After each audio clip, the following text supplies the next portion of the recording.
Assalamualaikum warahmatullahi wabarakatuh. Saya Hilya Lumamuli dari Stika Surya Global Yogyakarta, Prodi Kesehatan Masyarakat Konsentrasi Sistem Informasi Kesehatan.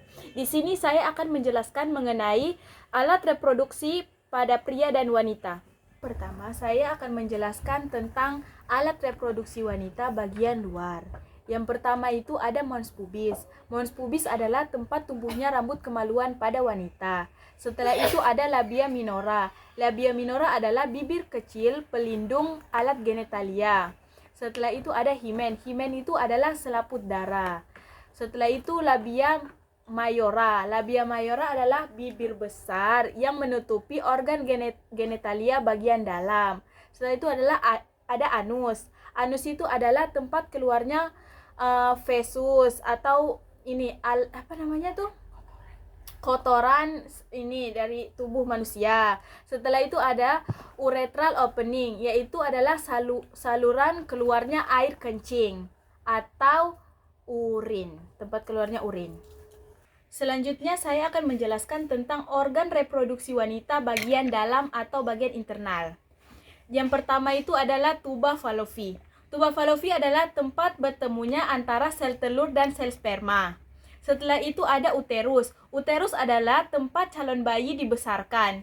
Setelah itu ada fundus. Fundus itu memberikan makanan pada janin. Setelah itu ada vagina. Vagina itu adalah tempat masuknya sperma, tempat masuknya penis, dan lain-lain. Setelah itu ada ovari. Ovari itu adalah di dalamnya itu tempat oosit primer. Selanjutnya saya akan menjelaskan tentang sistem reproduksi pada pria. Yang pertama itu ada kantung kemih. Kantung kemih itu tempat penyimpanan urin. Setelah itu ada skrotum. Skrotum itu yang mengatur suhu testis untuk hanya 2 derajat Celcius. Setelah itu ada testis. Testis itu adalah tempat penyimpanan sperma. Selanjutnya itu ada vesicula seminalis, yaitu adalah kelenjar yang berukuran 5-10 cm yang berbentuk seperti huruf S. Serviks. Serviks itu yang menghasilkan lendir untuk memudahkan sperma masuk ke rahim. Selanjutnya saya akan menjelaskan tentang sistem reproduksi pada pria. Yang pertama itu ada kantung kemih. Kantung kemih itu untuk tempat penyimpanan urin. Dan yang selanjutnya juga ada uretra. Uretra itu adalah tempat keluarnya sperma dan juga urin. Ini ada oogenesis. Oogenesis ini adalah terjadi pada wanita untuk menjadi sel telur. Terbagi menjadi 4. Pertama oogenium. Oogenium membelah secara mitosis menjadi oosit primer. Oosit primer membelah secara mitosis 1 terbagi menjadi 2, yaitu oosit sekunder sama badan polar pertama membelah secara meiosis 2. Itu terbagi menjadi 2, itu ovum dan badan polar kedua. Yang ketiga yang keberapa ini? 4. Spermatogenesis. Itu tuh terjadi pada pria untuk menjadi sperma.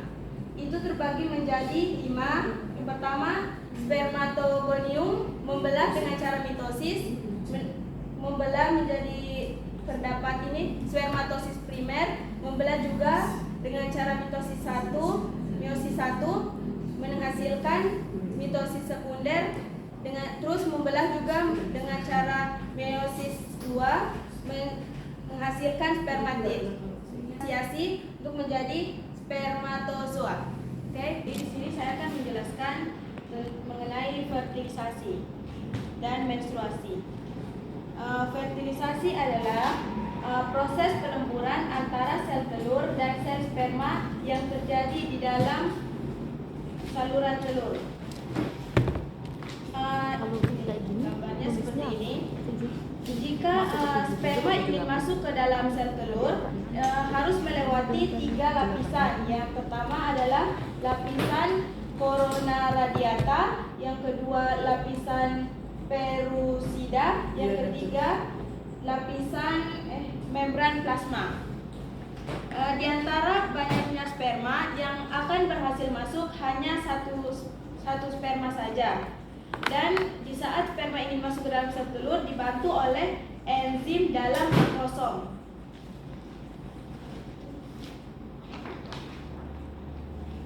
Setelah tubuh menjadi zigot, maka akan terjadi pertumbuhan dan perkembangan. Pertama, pada induk telur akan melepaskan sel telur atau ovum yang sudah matang melalui ovulasi pelepasan oosit sekunder.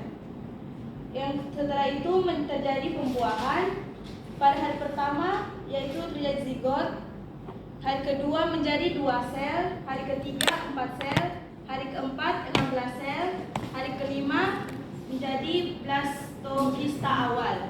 Pada hari ke-6 dan ke-7 menjadi blastokista tahap akhir, yaitu penempelan dengan dinding rahim. Pada hari ke-8 dan ke-9 embrio melalui implementasi atau penempelan. Setelah itu adalah menstruasi. Yang pertama adalah fase menstruasi. Fase menstruasi adalah luruhnya dan keluarnya dinding rahim dari tubuh pada hari 1 sampai hari ke-7. Setelah itu ada follicular phase, yaitu pembentukan dan pematangan ovum dalam ovarium yang dipicu peningkatan estrogen. Tentang proses perkembangan janin. Itu terjadi pada janin dari minggu ke minggu. Apa saja perubahan-perubahan yang terjadi di dalam kandungan ibunya. Yang pertama pada minggu ketiga. Minggu ketiga itu sel telur mulai berkembang dan membentuk kantung yang berisi embrio. Selanjutnya pada minggu keempat itu tabung jantung janin sudah ada dan dapat berdenyut sebanyak 65 kali dalam semenit. Selanjutnya pada minggu keempat juga ibu mulai merasa payudara itu mengencang. Selanjutnya pada minggu kelima. Minggu kelima ini kita melihat bahwa ini tuh sudah mau membentuk seperti manusia. Pada minggu kelima ini kantung janin yang begitu kecil sudah mulai berdenyut dan memompa darah. Setelah itu yang terjadi pada minggu ke-6.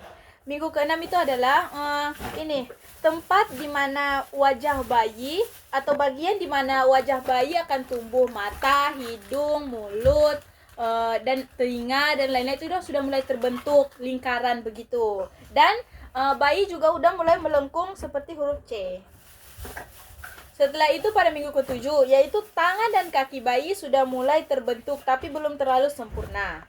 Setelah itu pada minggu ke-8 sampai ke-10 bayi hampir berukuran 3 cm, semakin banyak bergerak dan siap berkembang menjadi terlihat seperti manusia.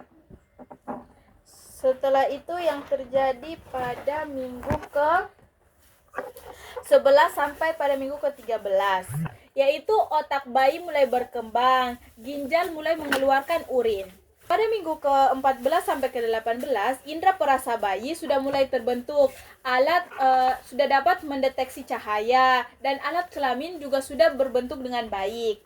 Setelah itu pada minggu ke-19 sampai ke-22, yaitu bayi sudah bisa mendengar suara, sudah bisa menelan, serta sudah bisa memproduksi kotoran. Pada usia janin 23 sampai 29, rambutnya mulai tumbuh, alisnya mulai tumbuh, berat badannya juga pun makin bertambah, serta bayi sudah dapat menghisap jarinya. Setelah itu pada minggu ke-30 sampai 35, bayi sudah bisa berkedip, bulu matanya sudah tumbuh dan kukunya udah ada. Pada minggu ke-36 sampai 41, bayi akan semakin turun ke panggul ibunya, bertanda bahwa bayi akan siap dilahirkan. Oke, selanjutnya saya akan menjelaskan mengenai persalinan. Jadi pada persalinan ini terjadi 4 tahap atau 4 kala, yaitu pada kala pertama, kala kedua, kala ketiga, dan kala keempat. Kala pertama disebut juga sebagai pembukaan. Dan pada tahap ini terjadi pematangan dan pembukaan mulut rahim hingga cukup untuk janin keluar. Tuh. Selanjutnya pada tahap kedua. Selanjutnya kala kedua. Kala kedua juga disebut sebagai proses melahirkan bayi, mulai dari pembukaan hingga bayi lahir. Di situ juga ibu mulai ada rasa untuk mengejan, serta kepala bayi mulai terlihat. Selanjutnya pada kala ketiga, ini adalah merupakan kala pengeluaran plasenta. Terjadi selama 6-15 menit. Tidak lebih dari itu. Kalau lebih dari itu, maka akan terjadi komplikasi. Pada kala keempat, yaitu setelah keluarnya plasenta, maka perlu diobservasi selama 2 jam setelah melahirkan. Serta dilakukan monitoring pada tanda-tanda vital. Mungkin itu saja video dari saya. Wabillahi taufiq wal hidayah. Wassalamualaikum warahmatullahi wabarakatuh.